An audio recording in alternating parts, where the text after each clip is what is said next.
Got somebody in here.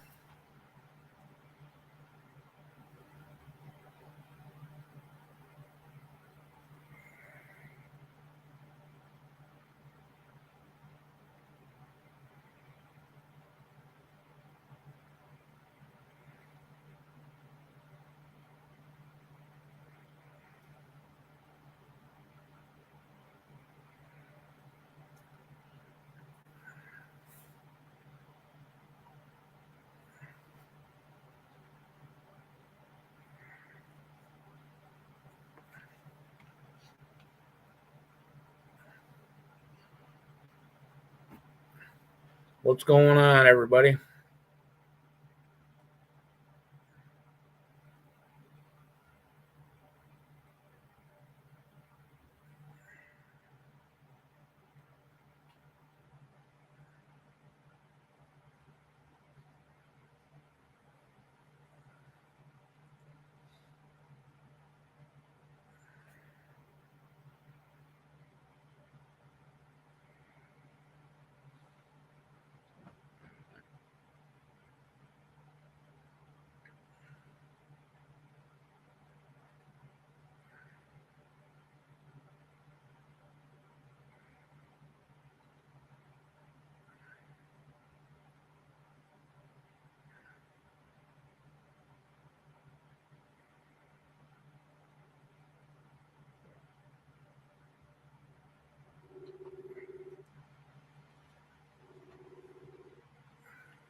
What's going on, brother man? Just trying to type out that message. Oh, yeah. But yeah, I wouldn't put them on because the suspension, like the A-arms and the shock and everything, that's going to be the same no matter what control arms you have on it, right? So all you're doing is effectively moving the wheel up 2 inches, which is going to take away the 2 inches of travel you could have. Because like your ride height goal is going to be the same no matter what spindles. Yeah, because Jason told me that when they ordered the TRZ control arms, the pitch on them was set up for the drop spindles. It's throwing the geometry off on the front end, is what he told me. Hey Lloyd, what's happening? That could be, but I mean, I would think there would be a way to fix that, or like it can't be off enough to be a huge concern. I don't know. I know it doesn't steer worth a shit, and he tried lining up the front end a little bit closer, and he's saying that the way the spindles are on the bump steering on the right angle with them spindles. So, well, that should be the same between a normal spindle and a drop spindle. I don't know. The only thing they're moving is just where the hub mounts. Yeah, the rotor location, right? Yeah. Huh. I mean, every drop spindle I've seen, like you lay them side by side, and like the ball joints are in the same spot, the tie rod's in the same spot, all that. The only thing that's different is like the center mounting hole for the spindle. Well, I wonder what the hell he's talking about with them control arms then. Yeah, because he told me, he's like, man, you need to get the 2-inch drop spindles on here. That way the geometry's right on everything. He said because them TRZ uppers and lowers are for the 2-inch drop spindles for the geometry of everything. I'm like, okay, so that's why I did what I did. That's why I bought what I bought. Yeah. And I don't know if you ever seen on that the top of the control arms.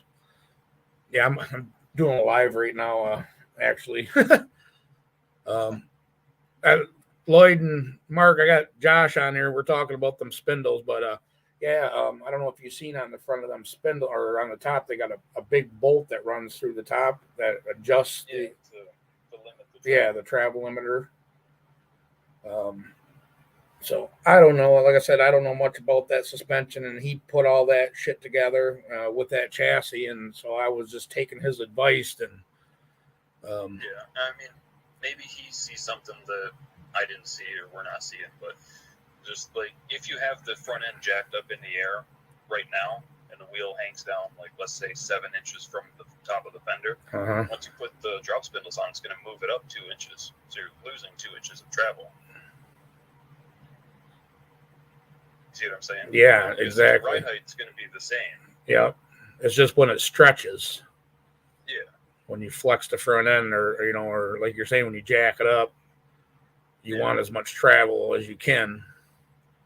Yeah, if you're doing like small tire and no prep or possibly street stuff, you want all the front travel you can get. Oh yeah.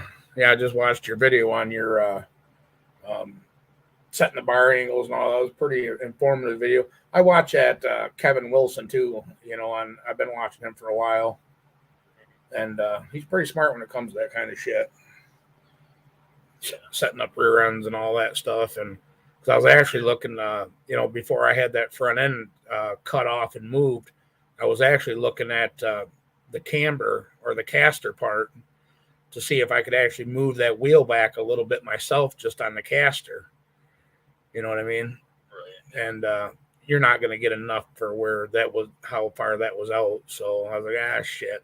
I might as well just go ahead and pull the trigger and get the front end cut off and put back to stock location. Yeah. So, I mean, it looks a whole bunch better, but, Yeah, it does. And so now we're back to square one on the chassis, but, he's like, man, you definitely need to get them. I was like, well, I actually found a set, so I'll pull the trigger on them then. So, I bought them, and I had Terrence pick them up for me in Ohio. He's actually been to your house. He's the one that you got that hood from. Yeah. And I still chat with him every now and then. Yeah, I was going to see if he wants to do a night, come back towards your way and get a hotel room with him and his wife, and I'll meet him down that way and pick the shit up. You know what I mean? Yeah. So, that'd be awesome. Yeah, because the next 4-day weekend we plan on coming your way anyway and hanging out. So, but when I get them, maybe I'll mock one up to see what he's talking about, or maybe call and ask him exactly what it is, and then I'll let you know. That's what I do. Just ask him about it. Have him explain to me. You told me it needed them. Now explain to me why. What is the difference between these control arms and stock ones that, why do these control arms require, the 2-inch drop spindles? So, I mean, there's a lot of travel in that front end already. I'll shoot you a picture. He had it jacked up with it, and after we hang up here, I'll shoot you a picture, and he's got the front wheels on the ground, and I'll show you how much travels in that front end without them limiters, with them limiters backed all the way out with the stock, how it is now. I couldn't believe it. I was like, holy shit, it looks like a goddamn trophy truck. I mean, it was, but the higher it goes, the higher that it goes, it seems like it sucks the tires forward, the front of the tires in farther. And so I asked him, I said, well, can you do a rough alignment on this rack? And he says, I can kind of get it, to where I think it's close just to move around, but until you get the weight in the truck, because I guess on these Blazers and S10s and everything, the racks ain't centered in the chassis. They're offset. So, he said, so I was like, well, I was just going to count threads and put them, like that. He's, well, you can't do that because they're offset to the driver's side. So you'd be way off. I was like, well, good thing I didn't touch it then. I need to broaden my horizons like you're doing. Like I told you on your video, you never quit learning. You know what I mean? Yeah. I need to step out of my comfort zone and just tackle something and, continue learning, like I'm good at what I do with engines, that, but I need to learn how to do my chassis, set my chassis up, and, I can do pinion angles and shit like that, but I've never messed with it before. Like I always had ladder bar shit, my Nova, my other S10, not the one I got from you, but I had a red one that was mini tubbed. That was a ladder bar setup also. My El Camino's ladder bar, with a 4-link too, I guess. I mean, he's just got ladder bars on the 4-link stock shit, but I need to broaden my horizons and step out of my comfort zone, I guess. Turning in when you cycle the suspension, that just seems like a bump steer. Yeah, and that's what he was talking about.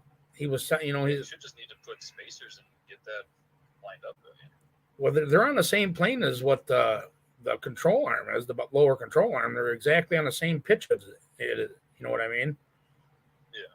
So now you got me thinking, because yeah, that ain't gonna change where the tie rod meets on the control. Yeah, that should all stay the same. Yeah, because the only thing that you're doing is moving the wheel up and dropping the body basically 2 inches in the front.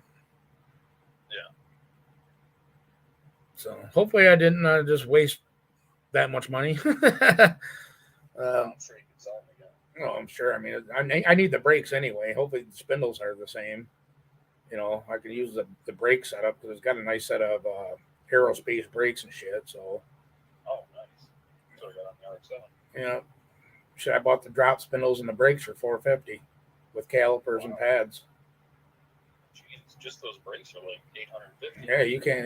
He said, he paid a little over $700 just for the rotors and the calipers and shit. So, yeah. He said, I'm giving you a set of $200 drop spindles for free. And I'm like, I'll take it. You know what I mean? So, but let me shoot you that picture, and then, like I said, I'm bored. I'm kind of sore from out there dinking around and trying to figure out how to wire this nitrous plate in on my relay side. Because on the full throttle switch, let me ask you this: you guys using a full throttle switch on jack or push button? I prefer the push button just in case, like, you get in a situation where you need to pedal it a bunch. I've never experienced it, but I've seen people have backfires doing that. So it just makes me nervous.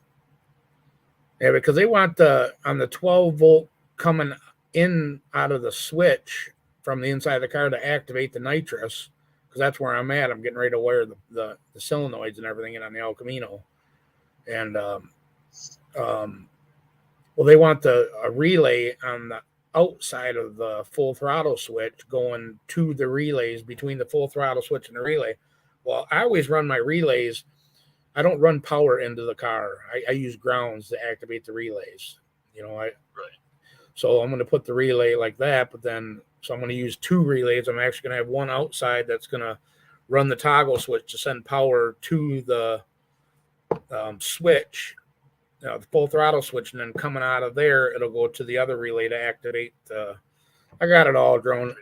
Yeah, to activate the solenoids, but then I don't know where to set the retard wire off the MSD box, because I tried finding diagrams for the step retard on the box to where I want it to activate. I want it after the full throttle switch, right before the solenoids. Is that where, So I got to do some more digging, and like I said, that's kind of where I'm at on that. Yeah. But it's showing. I would think that with it, they would want it.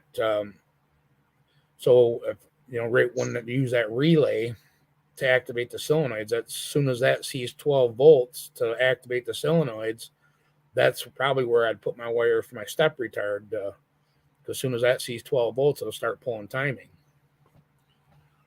At least in my head, that's how I've got it out on paper. Yeah, sounds about right. But I didn't know if you guys use full throttle switches or if you guys use push button. But all right, well, I'll send you a picture of that, and when I get them in hand, which will probably be down by your place when I pick them. Either way, whether I'm going to meet him at the Michigan border or if he wants to come and spend a night towards your place and all of us go hang out for the night, go get some dinner or do whatever. It's, you know what I mean? So, yeah. Or hang out at your dad's and see what's going on. But yeah, I'll send you a picture of that truck though right now and let you look at that. All right, man. Thanks a lot, Josh. Later. Mr. Josh from Snydertron 3000. He was telling me for what we're going to be doing with the Blazer, he doesn't recommend us putting the drop spindles on it because we're going to lose 2 inches of front end travel. And on no prep and street racing, you want as much lift out of the front end. But I'm going to send him a picture of of the Blazer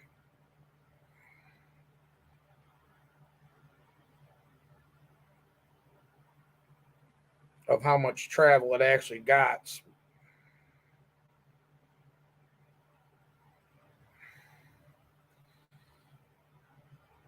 This is how much front end travel that with that without the bumps or the limiter.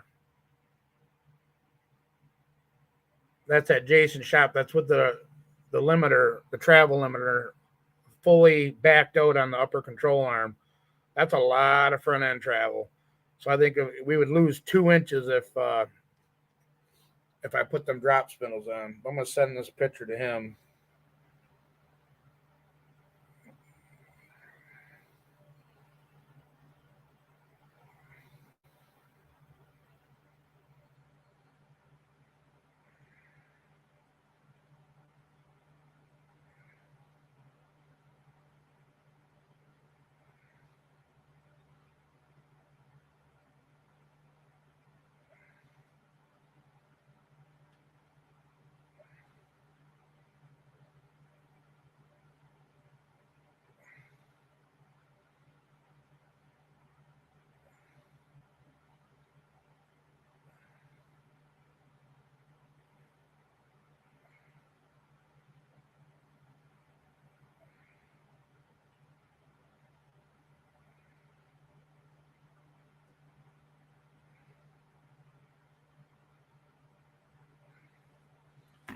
All right. Yeah, we're just being bored, guys. I'm sore today. I was out in the garage late last night, working on that nitrous system and stuff, working on the next video. What's everybody else up to?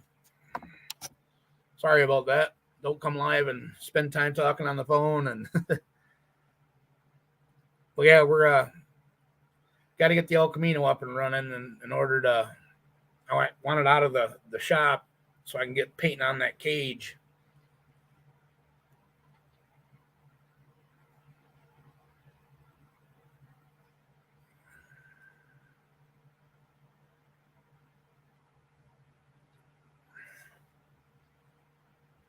What's going on with you, Lloyd?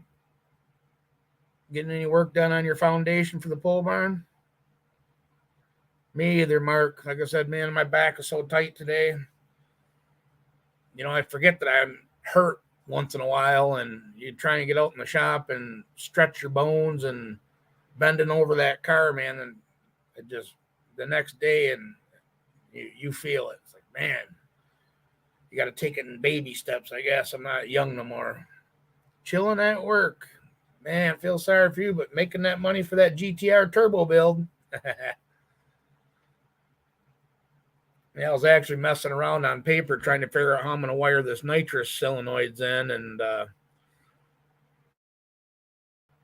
diagram on the mainline system, but it doesn't really make sense where they got the solenoid. Hey, JB, what's going on, brother? So I kind of put on paper because I don't like running power inside the car for toggle switches. I always reverse them and activate my relays from a ground source. What you do, you take your main power that comes into your relay and you run it over to the switch side and you tie them together, and then use your ground from the toggle switch inside to activate the relay. I've always did it like that. That way you have no hot wires running under your dash. I got taught that a long time ago by my dad, and man, that's really works out good.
Hey, Rich GTR, what's going on?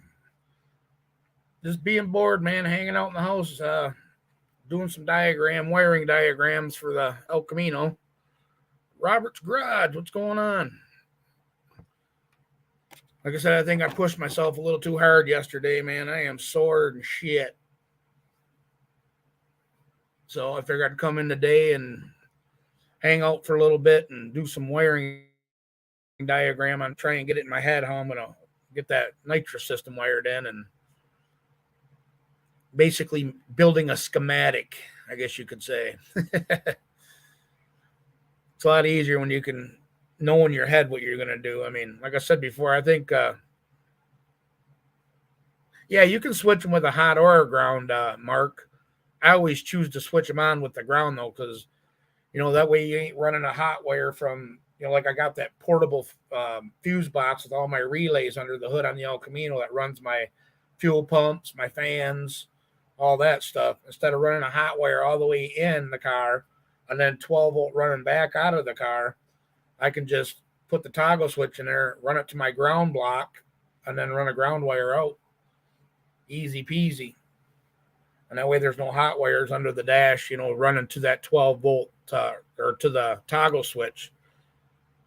Less chance of burning them switches up. I don't know. It's hard to find a good toggle switch. I usually buy the 40 amp ones. But I've had trouble in the past, and my dad taught me. He's like, yeah, he says, check this out. He says, that way you ain't got no hot wires at all. Like, cool. Everything's wired backwards like that on the El Camino right now. All my fuel pump switches inside the car, my electric fan switch, dual electric fans. I got a relay for each of the fans. They're all wired like that also, activated by ground. But I'm trying to figure out where to put the step retard in line with, because obviously you're coming out of the relay is going to be hot to go to the full throttle switch. But on the diagram on Nitrous Express, they got a relay after the full throttle switch, in between the full throttle switch and the solenoids. So you tie the two solenoids together, the powers together on the fuel and the nitrous solenoids, and then like I said, they got a relay in between that and the full throttle switch. So I'm just thinking, where do I put the step retard coming out of the MSD box in line?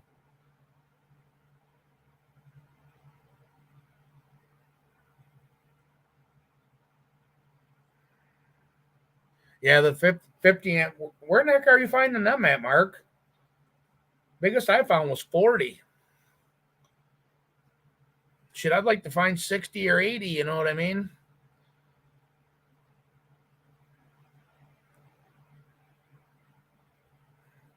Like when I ripped all that wiring out of that car when I got it from the previous owner, he didn't have one fusible link in nothing. He didn't have a relay. I mean, and everything was off a toggle switches. I mean, it wouldn't start with the key, it wouldn't shut off with the key. He had that car the wiring was just atrocious. Oh, no shit. See how much they are for me, Mark, and we don't have none around here. Even if you could next time you're out and about, see if how much they are, and maybe I can send you some money. You can pick me up a couple or a half dozen of them just to have in stock. If you would, that'd be awesome. 12 hours at time and a half. I suffer through. It's a head job, but somebody's got to do it. You got that right.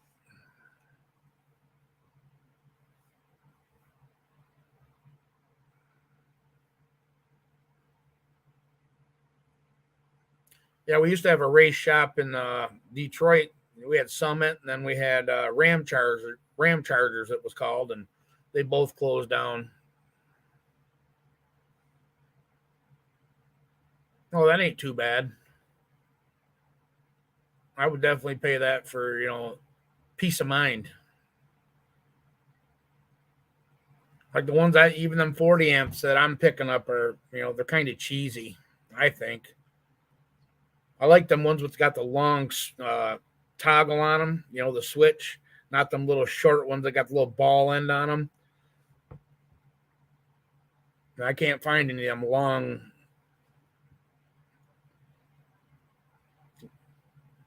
Oh, no kidding, Glenn. You worked at Ram Chargers in 88, huh?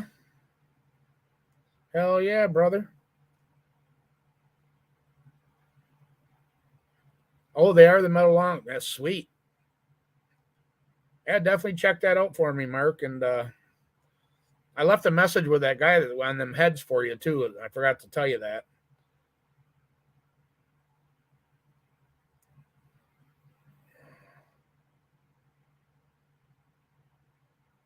I looked at O'Reilly's and I couldn't find any of them.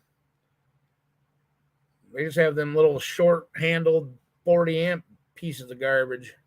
I even went as far as Amazon to look. Roseville store. Yeah, that's where I used to go all the time, Glenn, when I lived in Port Huron back in the late 80s, early 90s. How'd you get fired from Ram Charter? That's a dream job.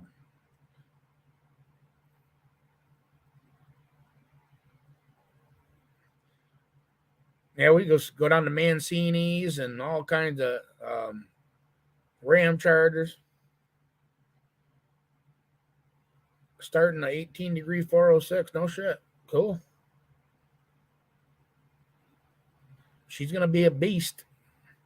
Man, I'd like to get some cam specs on your buddy's Malibu cam. God damn, that thing sounds good.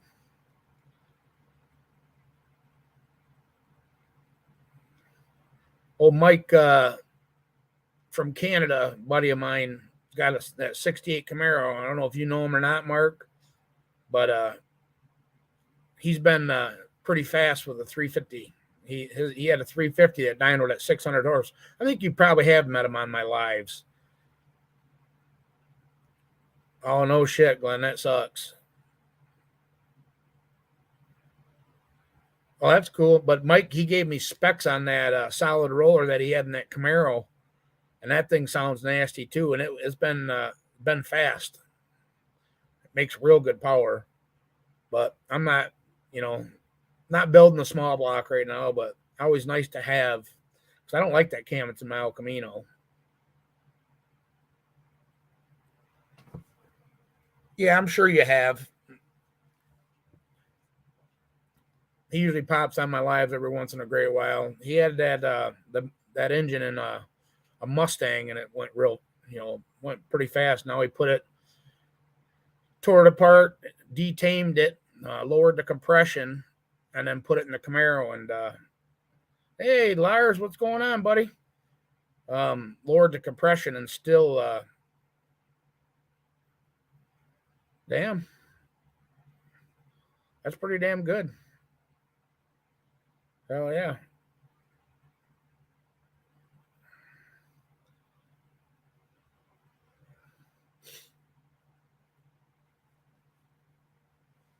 Josh from Snydertron was telling me don't put them drop spindles on there if I plan on street racing it. Because up there by him on the west side of the state, they got like little mini cash days that they put on the street at night, late at night. And I'd like to get down on some of that shit. But man, as high as that front end sits in that Blazer, I don't think that big block's going to squat it down enough to, I don't know. We'll have to see. But Jason says it needs them at JW's. He said that front end, everything was bought and set up for 2-inch drop spindles, which Josh says he don't understand what he means by that, because only thing that's difference between a stock spindle and a 2-inch is the location of the spindle is 2 inches higher, which I can agree. But Jason said, without the 2-inch drop spindles on there, throwing the geometry of the front end off. So I don't know. But the bump steer and everything's correct because it's running on the same plane as what your lower control arm is. You know what I mean? You want your tie rod end and your lower control arm running on the same plane. Yeah, I could do that too. Glenn, call TRZ and ask them.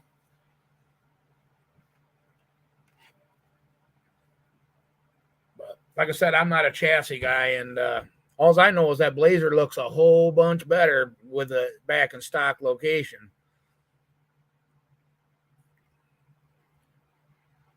I was like, yeah, doesn't look like a pro mod no more. Still need to get that ass end up in the air though, man. It's way too low. He kind of measured it out, like did a rough estimate, unhooked the shock and just jacked the body up, and we still had good tire tuck in there. And he said 4 to 6 inches longer of a shock, a coil over, is what we're going to need. And that's still, the tire's still tucked up in the back pretty decent. So I said, you should have left them big tires on there and just cranked the shit out of the coil spring and, made it look good for now. He says, he mocked it up, squared it up with the big tires and took them back off. And I was like, man, I wanted to see that with that on there. So I might just jack it up myself, and throw them tires on just to look. The shocks are at the top. I'll have to take some people told me I could that looked at it, Mark. But Jason says no, they're already at the top of the brackets. But they're on the rear end bracket. I'll have to take a video and I'll show you. The brackets are actually at the top on the rear end, but you still have holes on the bracket for the shock. So why can't I just move the shock bracket up? But I guess Jason's saying once you get off of that bracket for your rear end, and your holes, and you start pushing the shock mount up, it makes it flimsy. You'll bend them. So I don't know. He said that you only got so many adjustments, but you can't go above the top holes. I'll do a video of it, Mark, and show you and see what you think. I mean, I'm always down for different opinions. I mean, if I could raise it with what I have, because the coil spring is still only half thread. I mean, I got halfway. I can still go up the same amount of distance at the coil spring. Shit, what the hell are they? The adjusters on your coilovers, and I still got half thread left on the shock body. So I mean, I could put more pressure on the springs, which I know you don't want to do that. You want them just at the height of the ride height. You want them just snug to where the spring ain't rattling. You know what I mean? Is what I was told. But I had a guy come over and he's like, man, you can just lift them, lift the brackets up higher on the holes on the shock side onto the rear end, just because I don't know. I'll have to measure them. I don't know what they are, Mark. I left all that up to JB or not JB, but JW, Jason over there. He's been doing this shit a long time, so I figured he knows what the hell he's talking about. But I'm getting even like Josh, he's like, you don't have to have, the drop spindle for the geometry of the front end. And he says you do. And then the other person says that, you can raise the shock brackets up off, on the holes on the rear end, that they don't have to be. So 6 of one, half a dozen of the other. You know what I'm saying? You guys done that before?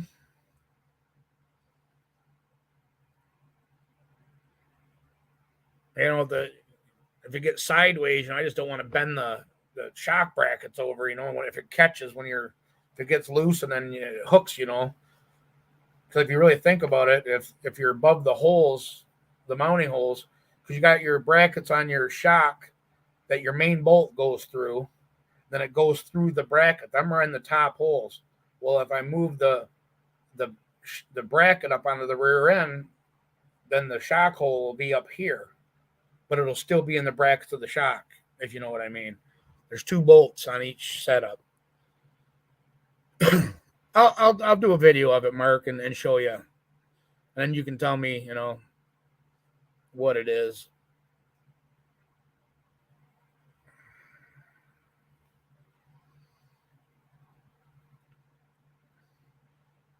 But if I could make something work like that, I don't know how much. I haven't even got looking into how much coilovers are. Because that ride height, you want the shock half compressed. You know what I mean? So Jason said he jacked it up, and I went 4 to 6 inches longer than what I got. I said, yeah, that's what she says.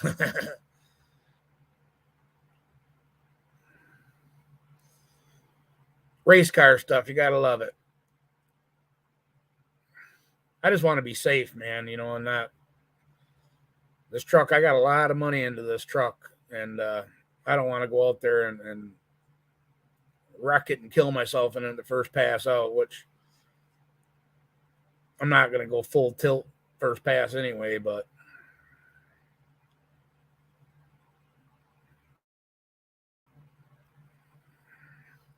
you can also turn the lower shock bracket over to get it lower on the axle.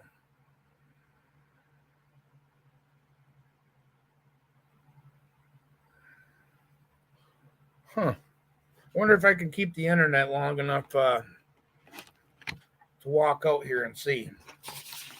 Let's walk outside for a minute. I'll use a laptop and I'll stick you up under the truck and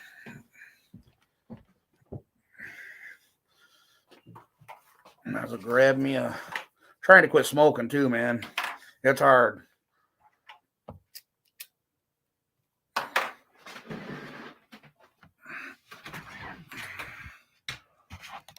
It's gonna get bright for a minute, guys, so kind of bear with me here.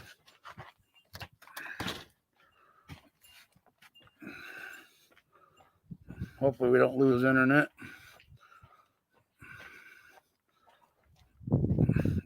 Might for a second till I open up this garage door.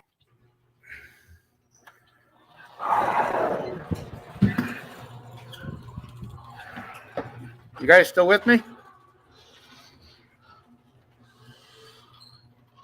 Internet cutting out or anything?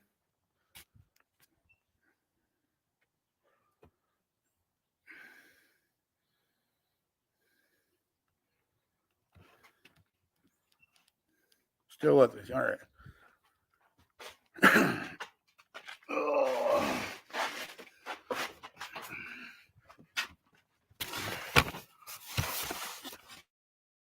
I don't know how well you can see that. Let me go grab a light.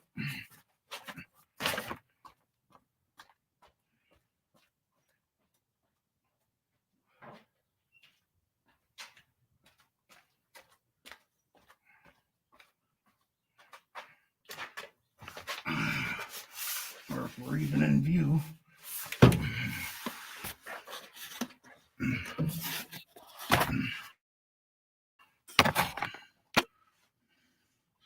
Yeah, can you see it? The brackets, yeah.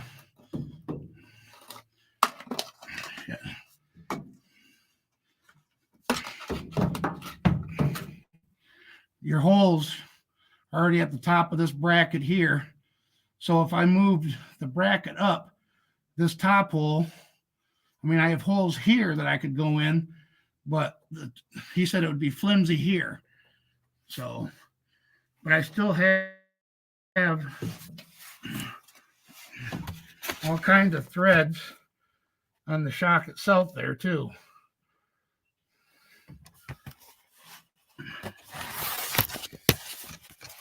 Was you guys able to see that?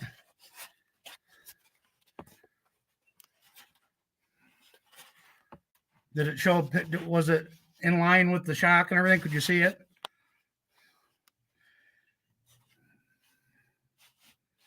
Yeah. Okay. Yeah, like I said, that bracket is all the way at the top of the rear end bracket.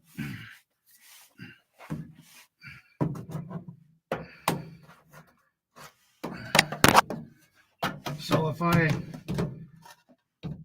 damn it. If I try moving this bolt hole up to here, then I'm not going to have a spot for this bolt hole unless I drop it right next to that one. and they're worried about it being flimsy. So, and there ain't much pressure on that spring. Let me get a tape measure so I can measure that while I'm here too.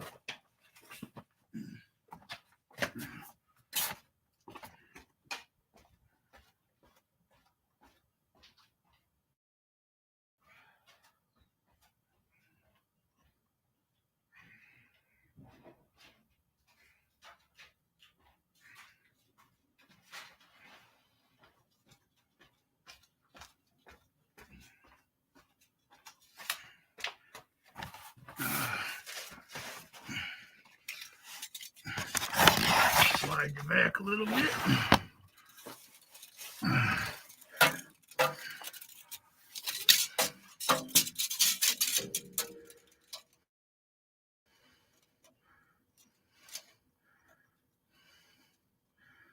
That spring is only I'd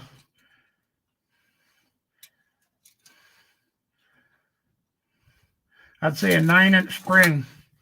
9-inch. So that ain't very big at all.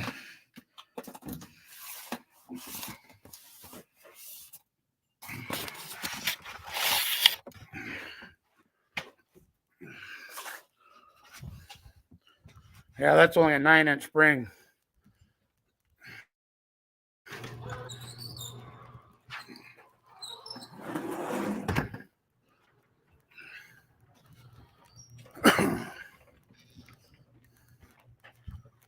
Let me get back in here and then you guys can give me your opinions.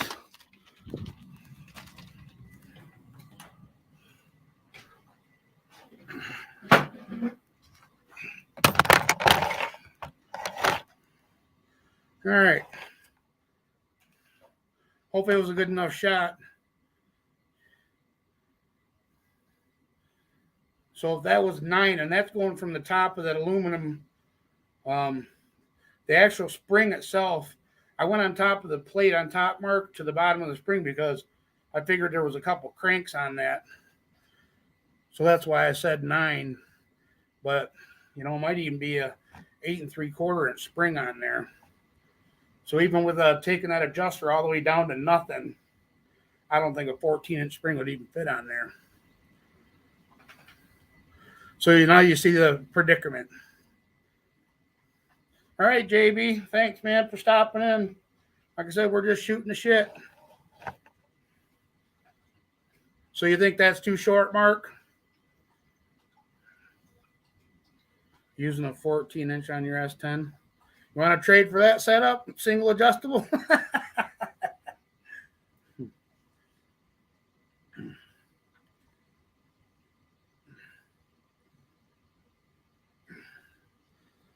So you see what they were saying over there, Mark, that it was the shock's too short. Even by cranking it up, you're not going to get, there won't be any, you ain't going to get no squat or, even extension. Like if you're radial racing, you want extension instead of squat. But I'll keep your eyes open. Yeah, he said that I think they just threw that shock on there just to have something there. Because Jason said when he first built that chassis, it left his shop. He just had bars, little angle bars welded, tacked into place just to hold the rear end up. There was nothing on the back. So the old owner just put them on there just to put on there. So that's why it's Carolina squatting so bad. There's nothing that needs to be brought up. I'd say it needs to come up at least 4 inches in the back.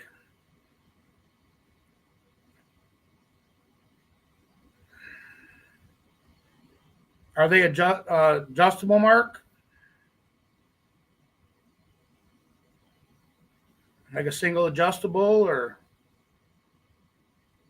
Because even moving them brackets up on that rear end, that doesn't. Did you see what I mean about trying to move that up? How he was saying it would be unstable on the shock part. If you got sideways, it would just bend them brackets over.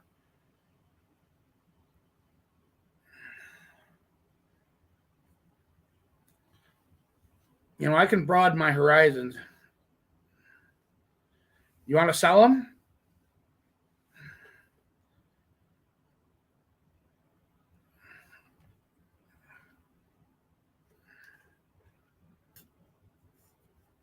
Maybe we can work something out. I'll give you a call. I got your number. I mean, we ain't got to do it here on the internet, but if you're interested in getting rid of them, I'll give you a call and maybe we can horse trade or, do something.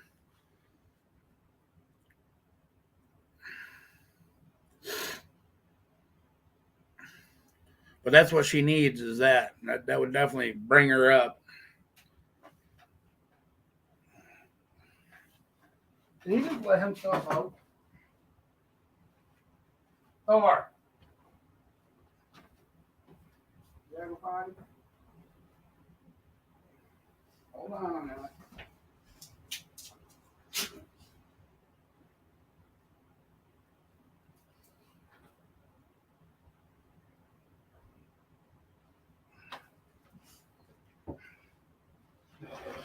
Get out back, stay in your own yard. Get out there. Get out back. Get.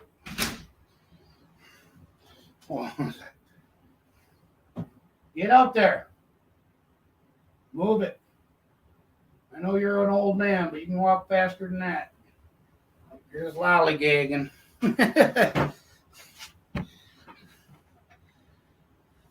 All right, cool, man.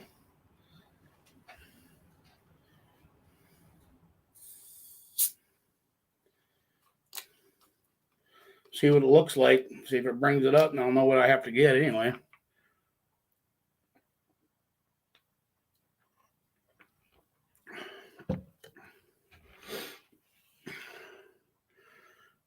Yeah, because I don't know what he's talking about with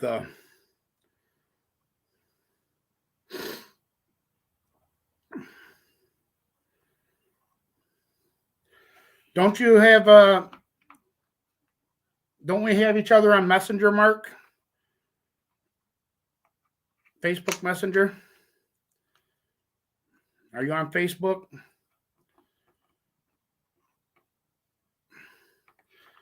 Because if you got Facebook, and we're not friends on there, go. I don't go on the Facebook part, but I use the Messenger because I don't have a cell phone that that I pay for. It's Wi-Fi, and it's not the cell phone part don't work, but it's under Herb Stagger, and you'll see a picture of the El Camino or all four of my kids standing there. Let me grab my cell phone.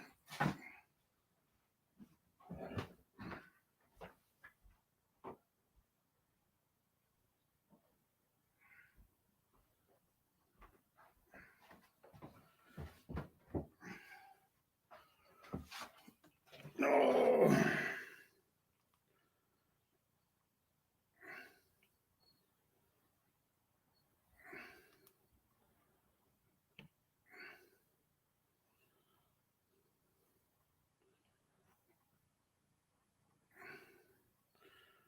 Oh shit. See, I don't know how to work this damn thing.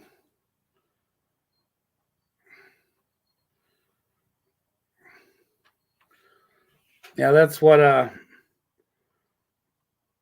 my Facebook is. God, everything's backwards in this computer. But just request me as a friend, and then we can use Messenger.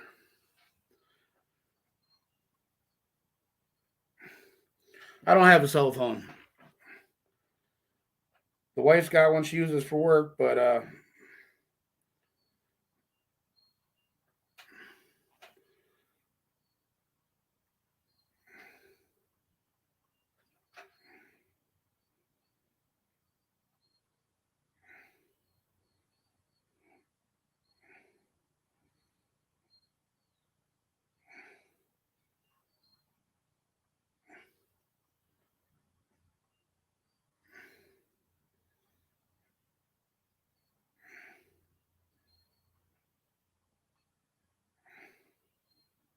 oh yeah, I do. I got you on here. Might not want me to show everybody.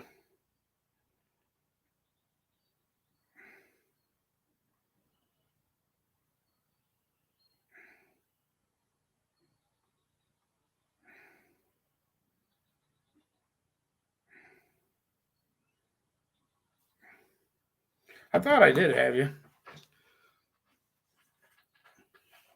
Yours are 16-inch on the S10?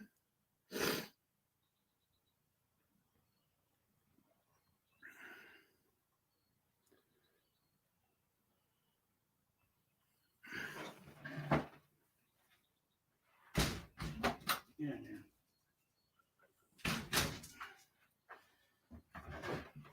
Or the spare ones. Because he was saying, 4 to 6 inches. Shit, I'll still try them to see if they, where they sit.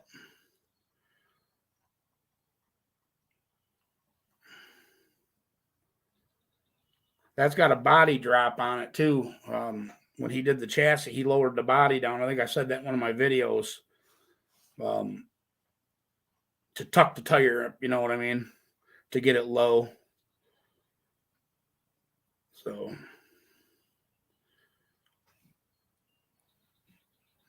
but if that's a 9 already, so that would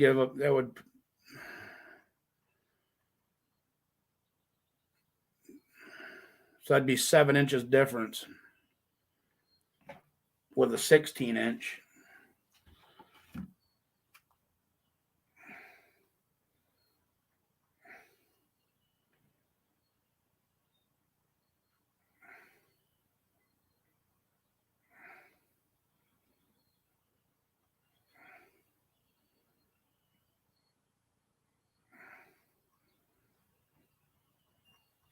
Oh, you're going overall. Okay. 14-inch spring, 16 overall. I got you. Yeah, that would probably work perfect, Mark.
Oh, man, it's good to have.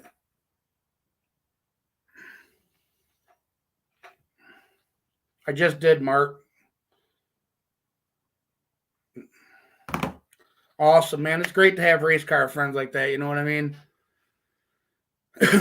Helping each other out. That's what it's all about right there. Paying it forward. That way I ain't shooting myself dark, in the dark, figuring out what I need. If they work perfect on there, I'll return them and I'll buy a new set, or when I get a set, and I'll know what I had to have instead of guessing,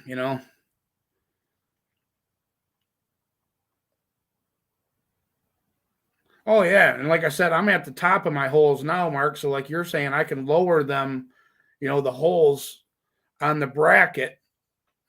I got all kinds of room to lower it. So, hell yeah, man. I think they would work perfect.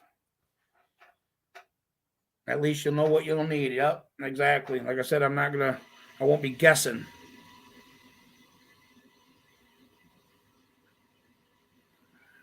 We'll see how it sets with it. And because I'm actually getting ready I need to get that front end painted after I get the El Camino fired up, which should be hopefully within the next couple of days. And I still haven't got a bottle filled or nothing to go test the nitrous, but we'll get the car running. I can back it out, and I want to get the engine bay cleaned up and painted, and then I can set the short block down in there until I get the heads and stuff. And I'm going to throw them old cast iron heads that I got off of Jay's 468, just throw a couple bolts in them and set it on there. And, hey, William, what's happening, buddy? And that way I can set it in there, and then I'll know how far the front end comes down, and I can get, at least I'll know where it's sitting for ride height. And it'll be lighter, obviously, when I get my aluminum heads in, but I could throw them cast heads on there and another intake that I got. And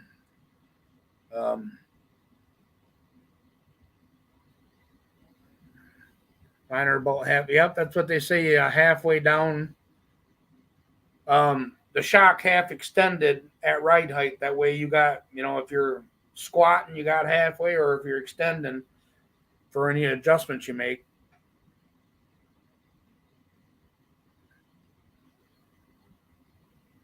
No, I'll have to look under the part number on them. They got double adjustables on the front, though. They're a nice setup up on the front.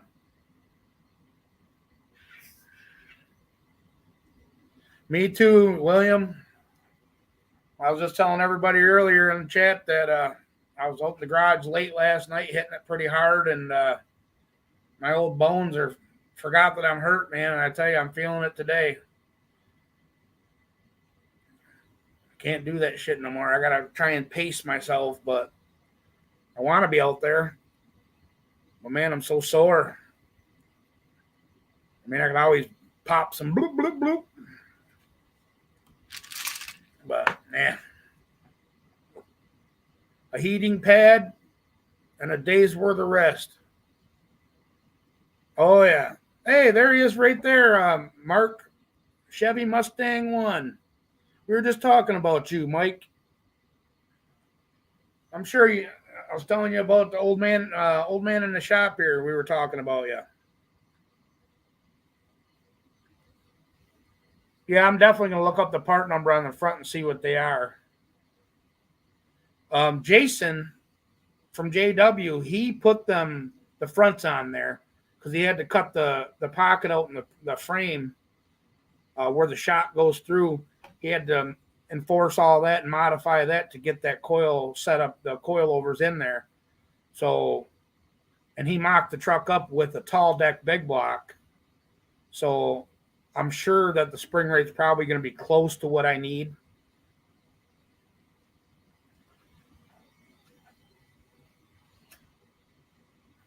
But he had no idea about the back. Like I said,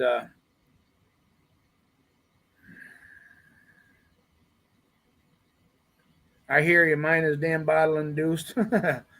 Man, I ain't 20 no more. With me having my injuries that I have due to my accident 7 years ago, it just takes the wind right out of my sails, man. Yeah, he set that up, so I'm sure, Mark, that when he had Tony is the guy that I bought it from. That's his name down there.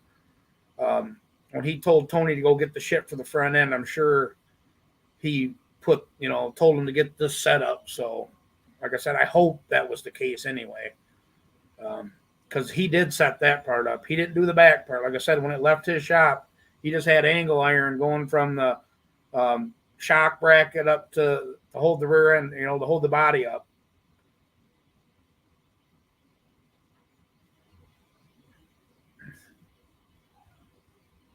I hear you, Bill. My birthday's coming on the 15th, and man, wife's asked me, what do I want to do? I was like, not a goddamn thing. It's nice out. Maybe we'll throw some, a steak we'll treat myself to a steak on the barbecue or something if it's night out, but it's just another day for me. A lot of people look forward to their birthdays. I hate them. That just reminds me I'm getting another year older. But yeah, we never got a chance to finish our conversation the other day, Bill. I'd definitely be interested in 60 there. Oh man, now you're rubbing it in, Mark. I'm definitely willing to help you out on that build, Bill. I think 10 years of you beating the shit out of it it's ready for a freshen up.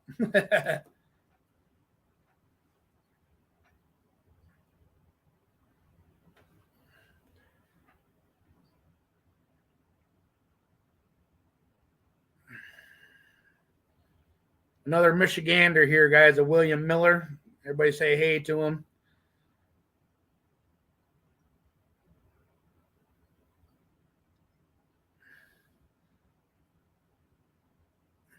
Yeah, that would be a perfect birthday for me. You know, me and the kids come over, you know, hang out on the back deck, fire up the barbecue for the first time this year, throw some steaks on there. Some my wife calls them camping potatoes, but she cuts up little baby reds potatoes. I throw some onions and some seasoning in there with a little bit of butter, and we throw them in tin foil and put them on there. And but my wife, she don't really like steak, so when we do our steak cookouts like that, she'll she'll usually get a big fillet of some salmon, and I'll spray a little season or that spam or Pam on tin foil, put the skin down, and then squirt some lemon on it with some Mrs. Dash, and I'll grill up some salmon for her. She don't like steak. That's how she grew up. And this is no shit. Her dad, you know, he owned a salvage yard, um, 40 acres in Kimball Township. He used to go to Texas, buy a bunch of all old hot rod shit, and he would sell it out of his scrapyard and new stuff also, you know, to keep up with the trend. But he was busy, you know. I mean, he was doing good. And she said when she was growing up, they had steak every night, steak, potatoes, and a vegetable. So nowadays she's like, I don't even want to see a steak. No, I tried finding a fish dinner last night, and I called up the cabin, you know, because they got good fish dinners. And I said, I don't want no fries. She's like, well, we're already sold out of fish. And this was at 6 o'clock. I was like, God dang it. But I like the white fish. I mean, I'm not a real big salmon eater. Baby potatoes with Lipton onion soup mix all over them. That sounds good too. I just made shit on a shingle with that onion soup mix, Mark. You know what that is, right? Well, we call it shit on a shingle here, but onion soup mix, burger, and then a lot of people use cream of mushroom soup, but I use it's called beefy mushroom Campbell soup. Mix it all together, bring it to a boil, let it simmer, and then pour it over potatoes. Shit on a shingle. Easy, quick dinner.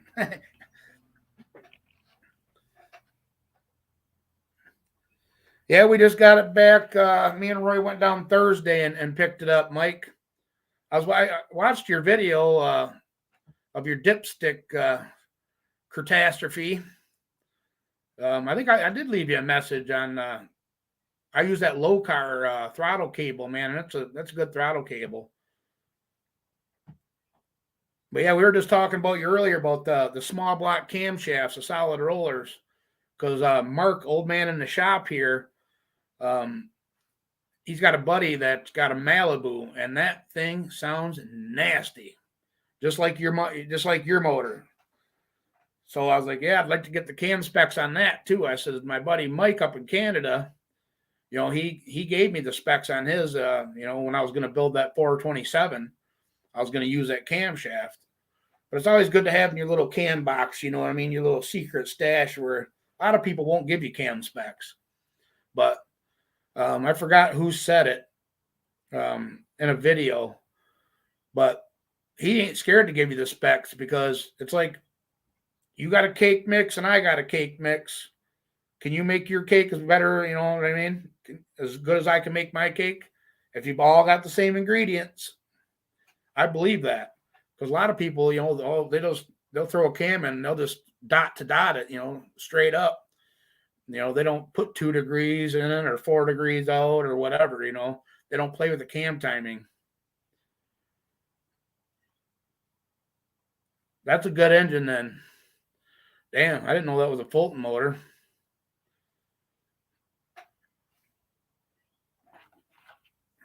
It sounds good. Jeremy, what's the story with Milan this year? I heard they got new owners. It's supposed to be up and running. Me too. I ain't scared of Shane. Like I said, if you can set it up and make it run the way I can, then or better, good for you. I mean, not being ignorantly saying good for you. It's just good for you. You know, I've done it in the past. People, I've used that cam and it doesn't make no power. And then I have it in my vehicle and the thing makes tons of power and they couldn't believe it. Wish I knew my guy said he thinks it's like a 305. That's a lot of duration for 605, 600 solid. You know, if that's at 50, Bill, that's a lot of duration. You ain't got a lot of vacuum, do you?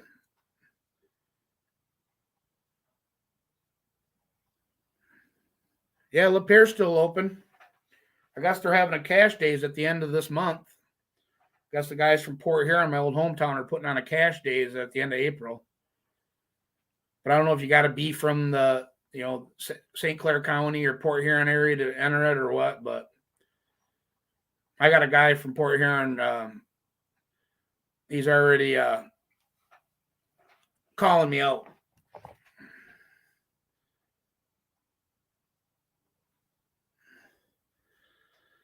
Andy's Doghouse. Matt, what's happening, brother? Brailsford Rides. It's the 377. That's what I got in the El Camino. Mark, old man in the shop, he's got a 377 also.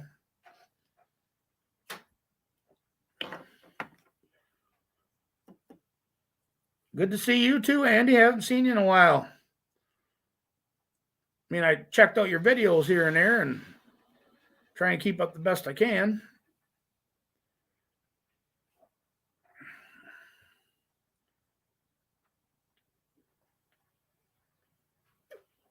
I'm watching my boys right now. Dad duty. Gotta love it, man. Dad duty, just said it. Yeah, we're just talking suspensions. I just took the camera out there, the laptop, and showed the Blazer, the back suspension, and trying to figure that out. Mark's going to help me out and let me borrow a set of shocks to see how it makes it set and see if that's what I'm going to need. That way I'm not playing the guessing game and just wasting money on shit. So that's awesome. Still haven't fixed the Fargo. So you don't know if it was the head gasket, Andy, or what was going on? Did you ever pull the plugs and look at them?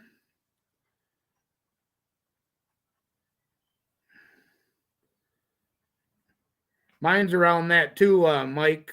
Mine's only a 600 though, with a 280 duration at 50. Advertised at like 290, something like that. Lanati, solid roller, and the El Camino. But I have a 585 solid roller also, comp cam. We're saving that for the boys, Monty. But he's going turbo. We got a turbo.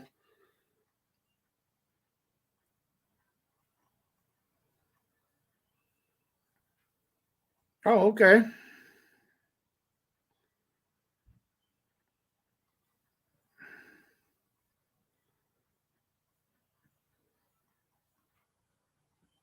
Yeah, I remember you messaged me and asked me, or emailed me, and I emailed you what we could do.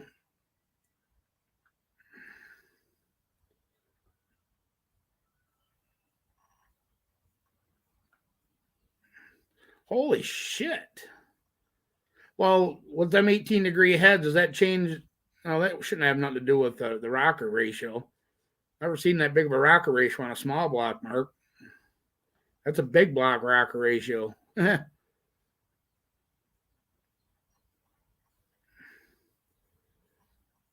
Yeah, like I said, Bill, we'll help. We'll get that straightened out for you. It ain't blowing up and it's still running, so it's probably going to be fairly cheap. You know what I mean? We can freshen it up. If you ain't got to have no machine work done, then shit, it's like butter. We'll just ball hone it, regap the rings and new bearings, new gaskets and oil pump. And hey, Andy, that's what we're here for, buddy. Like I said, hot rodders help hot rodders. I mean, like I said, it's kind of hard to diagnose somebody's problems over the internet without actually being there. But from what you told me, that's when I emailed you back is what I thought would be my first move on it. Plugs don't lie. You'll know if you got a bad head gasket or something.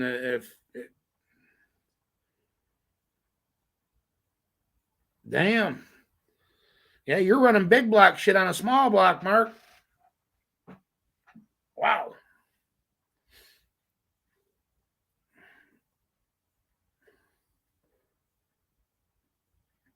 I tell you, Bill, if you were ever got into that situation where you could do something like that, go 427 instead of that 434. I know they say there's no replacement for displacement, but every 427 I've seen that's built versus the 434s in a similar package, the 427s walk the dog with them 434s. That's why I decided to, when I was going to do that small block before I ran into this big block deal for the Blazer, I was going 427. The longer stroke and, you get more rotating weight in there. The 427's a better option, I think. That's just me. Don't get me wrong. People could probably build a 434 to build, but if you had the same combination and a 427, I'm talking cam, heads, valve train, and just changing it from a 427 to a 434, I would almost guarantee, I'd put money on it that the 427 would walk the dog every time with it.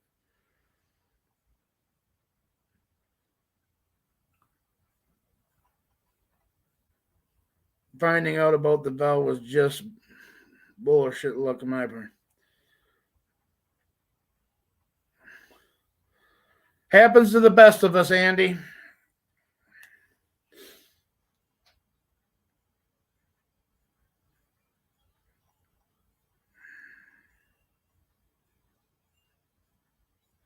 And he told the guy the same thing. Yeah, I mean, I seen it. I mean, I'm not just blowing smoke. I mean, there was a guy at the track.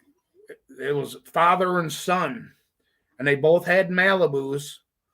And the son had a 427 dart motor, and the dad had a 434. Same head, Brodex heads, basically the same everything. And man, he was putting fucking car links on them. Same gear ratio. Couldn't believe it. And that ain't the first time I've seen it. A lot of guys just, you get more RPM and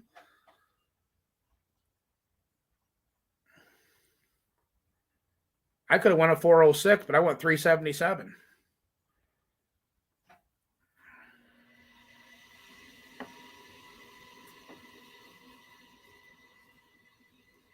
Oh, yeah.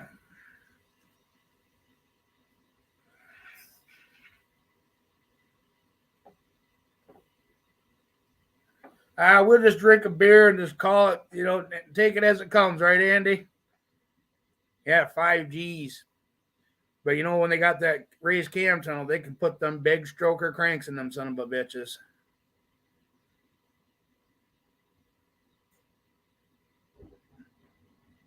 I mean, they're getting the same cubic inches of big block Chevy out of these small blocks nowadays. It's unreal. Unreal.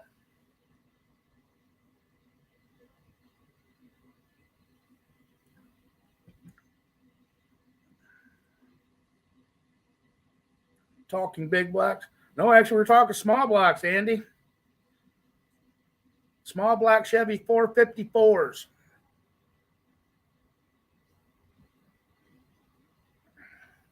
Yeah, grudge money must be good. But if you get that sweet combination, man, to where everything works out perfect, man, and your car works, hell yeah. It's hard to have all the ducks in a row, you know what I mean? You got a badass motor, you got a badass trans, you got a badass converter, and okay, does the suspension work now? If you get everything like that, yeah, there's some street racing that goes on around here, Jeremy. Where are you from?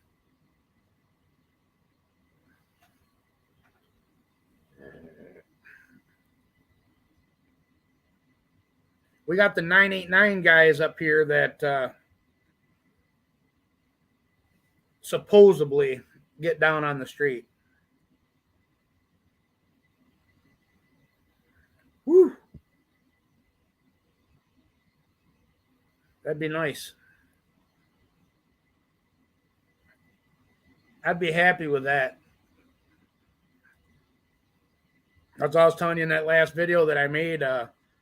You know, Ann Arbor area, sweet. Hell yeah.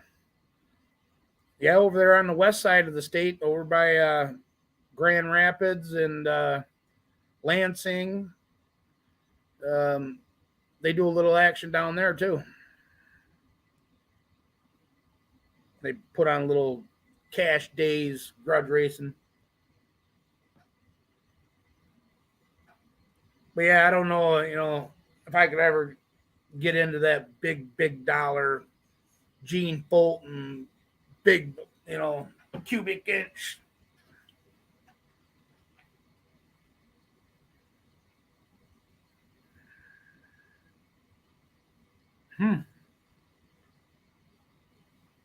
You got aluminum rods in that in your motor, don't you, Mark?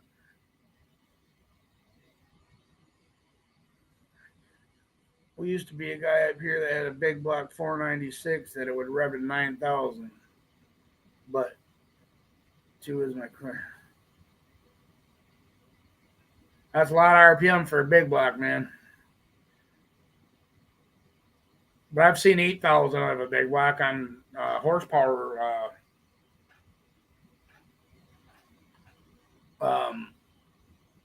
What is that shit? Where they dyno the engines with Steve Roulet and Dulcich and David Freiberger. He just built a speed. He goes to that speed week in the Salt Flats. He's got a Camaro, and he just built 1,000 horsepower, naturally aspirated big block Chevy, and took a bunch of specialty parts to do it, but they did it. Engine Masters, there it is.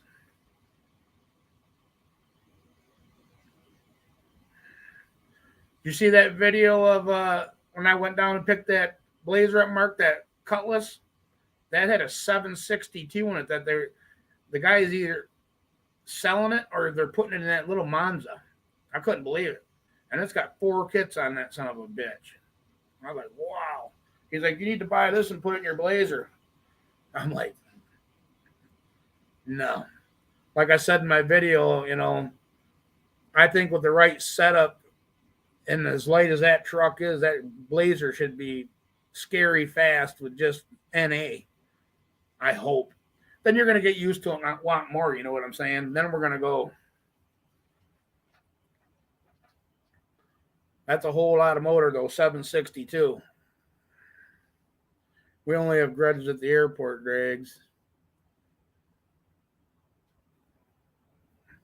There's not. I mean, if you go every Thursday or every other Thursday, we got a pizza place over here. It's about 2 miles from my house. Um, Holy shit, 7 kids. But every other Thursday during the summer, they got a little cruising deal that everybody local goes to, and they talk smack. And usually, supposedly, people leave there and go out to the cornfield areas, the back roads, and try and lay it down. Hey, Kevin, what's going on, brother? I don't know, man.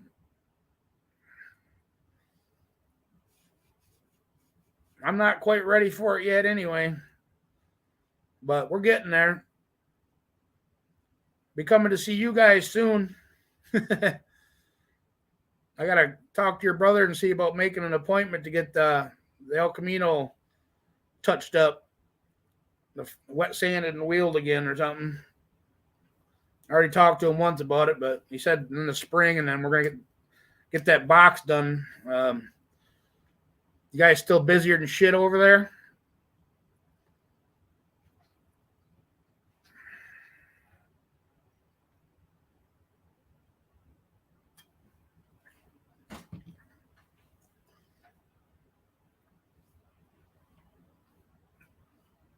Yeah, I didn't mess with him during the snowmobile season. I said, I'll come see you in the spring. And he's like,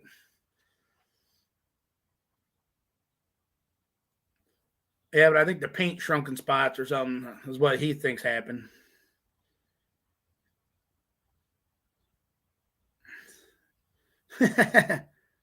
Not too bad. Well, I better call him if you guys ain't real busy. Maybe I can get an appointment to get it over there. I got to get it running first. I still got to get the little bit of work done to it. I put MSD on it and then put a plate on it, nitrous plate. Oh, the things that we do to try and have fun. But shit, I don't even know where I can get a bottle filled around this town. I know Dave does.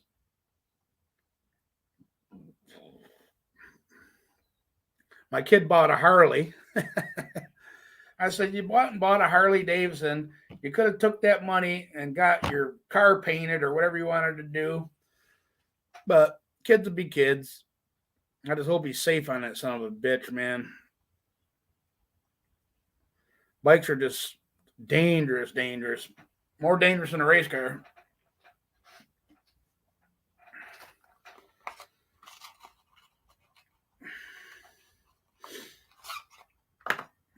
Yeah, Kevin, we're just talking chassis and small block, big blocks. Small blocks, but cubic inch of a big block.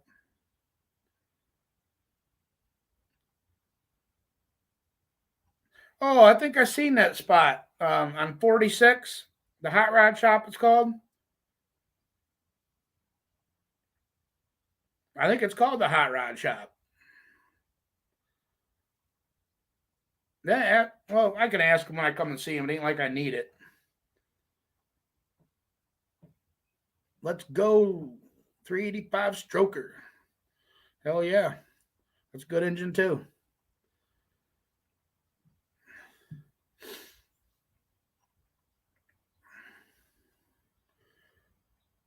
Yeah, Kevin, we had the El Camino at one time since it came back from you guys. We went on a cruise out to dinner with Lloyd and the boy with his Monty and Lloyd and his Malibu. And that's pretty much it. And we put her away. A little weather. Tried making it to the track with Dave the last time and hit that fucking steel on Unionville Sebring Road and blew my tire out on my trailer.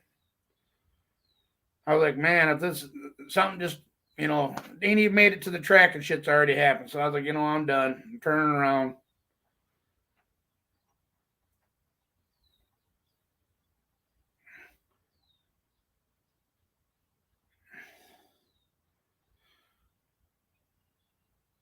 Maybe it was a sign.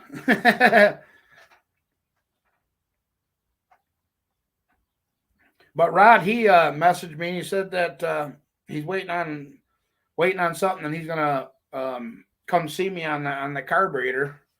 I said, I still got it, brother.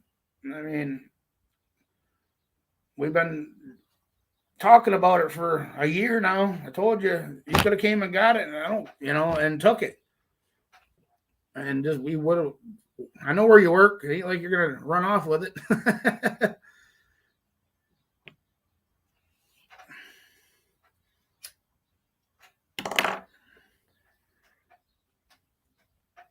Yeah, Tony got back from vacation last Friday, and I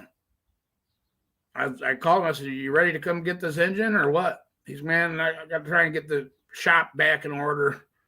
He says, "Can we wait?" I said, "Oh, I guess." You'd think you'd want to get it over there, and so that's still sitting out in the garage. The boy collected any parts for his build yet, Kevin? Hey, thanks, Don. I like it. The Blazer, man, looks a whole bunch better with it back to stock location like that.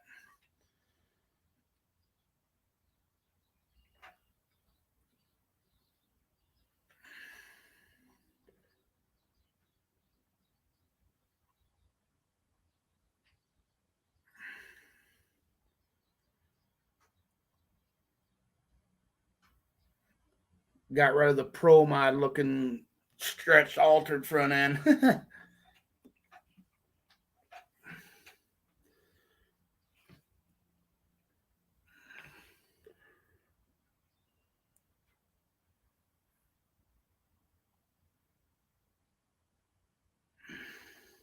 Oh, I see, Kevin. Sweet. Yeah, maybe I'll just bring it with me next time I come up that way. We're going to go up to my sister's again here probably within the next week or so, 2 weeks. All right, Mark. Man, you don't know how much I appreciate that, Mark. And then you got me on Messenger. You get a chance, message me, and we'll talk, man.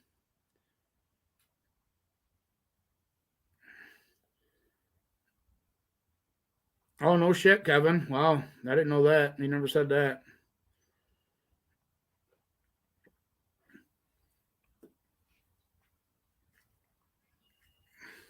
Did you guys ever get that bumper painted up? Thanks, Mark. Appreciate it. I'll talk to you later, buddy.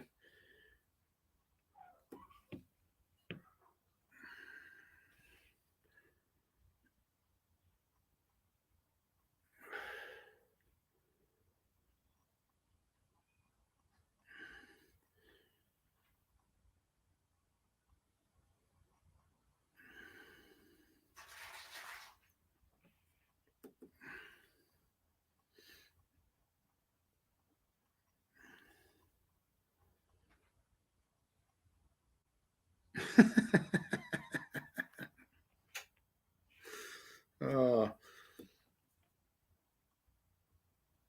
yeah, we just been whittling away here, Kevin, and like I said, I had some spots that I seen on the car, and when we were on our way up to my sister's pay on mom's cremation deal, and I stopped and talked to Dave, and he told me about the paint shrinkage. He said sometimes it paint shrinks and stuff.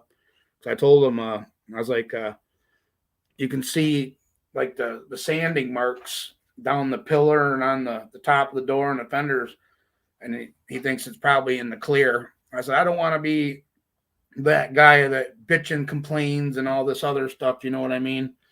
I said, but it wasn't there at first, and now it seemed like you can see it real good. So he said, yeah, it sounds like the paint shrunk, he said it probably just needs another buffing. So I'm like, sweet. But he told me that when we picked the car up, that when we bring it back to get the box done, that they'll touch up any spots that come out. So I said, and I said on the roof it looked like it got wet sanded and then missed with the wheel. It was dull, but I don't know. I'm not a body guy. All I know is I appreciate the hell out of what all you guys did to that damn thing. And I told him, I don't want to be the guy to complain. I said, but I just don't know what's happening with it. You know what I mean?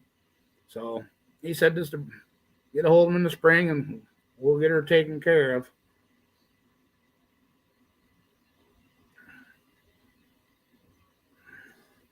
I didn't know paint shrunk.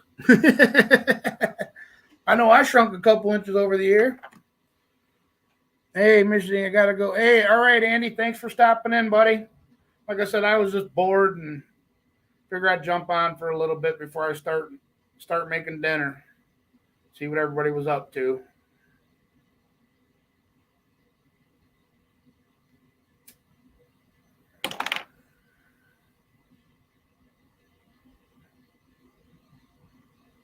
Did your boy ever end up getting any more parts for his, Kevin?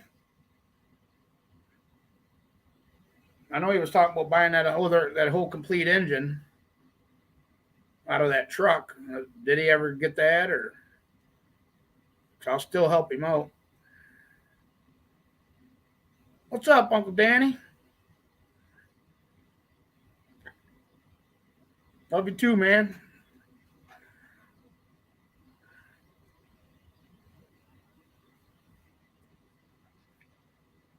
Yeah, just hanging out, being bored, Uncle Danny. I hit her too hard yesterday and stiff as a board today.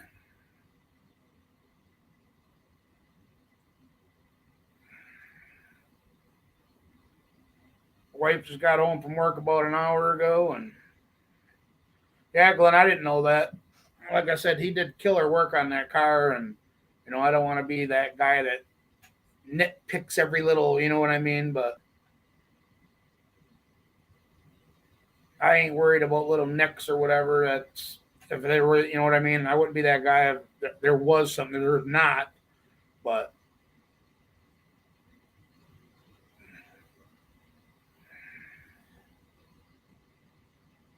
ain't we all, brother?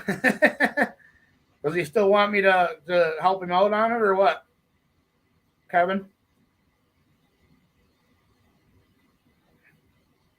It's normal. Yeah, it's just that Glenn is just like this car is an omen with me. You know what I mean? Like I said, after I take it back and they do the box and they get it wet sand and wheeled, it is what it is. It's gonna be a driver, a cruiser. You know what I mean? Like I said, I'm not gonna take it back for every little nick or scratch it puts in it, but I was just surprised that I seen what I seen. I was like, holy shit. I didn't know what it was. But he said, yep, sound like the paint shrunk a little bit. Not a problem. He said, we can wet sand and wheel it. Yeah, it looks real good. I mean, you get up close is when you, on the pillar, like it's like on the flat spots, you know what I mean? You can see the cross sanding marks in it. And sweet, Kevin. Like I said, I'll make them a family deal. You know that. You guys bend over backwards and help me out, man, and I'll do the same. And he can even come over and help do it.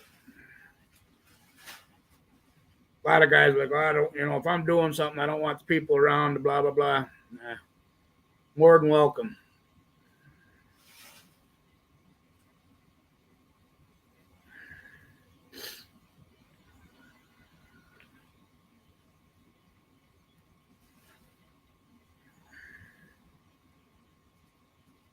Yeah, we did Dave's guy that works for Tony's tranny shop over there. We did a 351M, and he still hasn't got that in the car and running yet.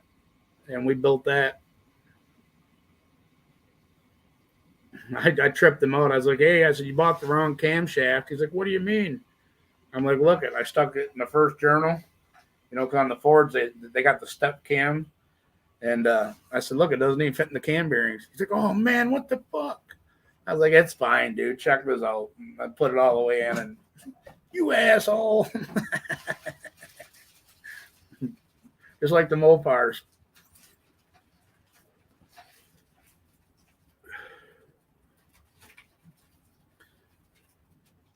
But anyways, guys, I'm probably going to jump off of here and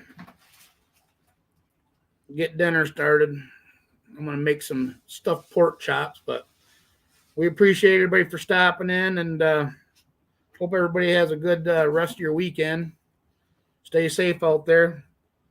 and we'll check you guys later.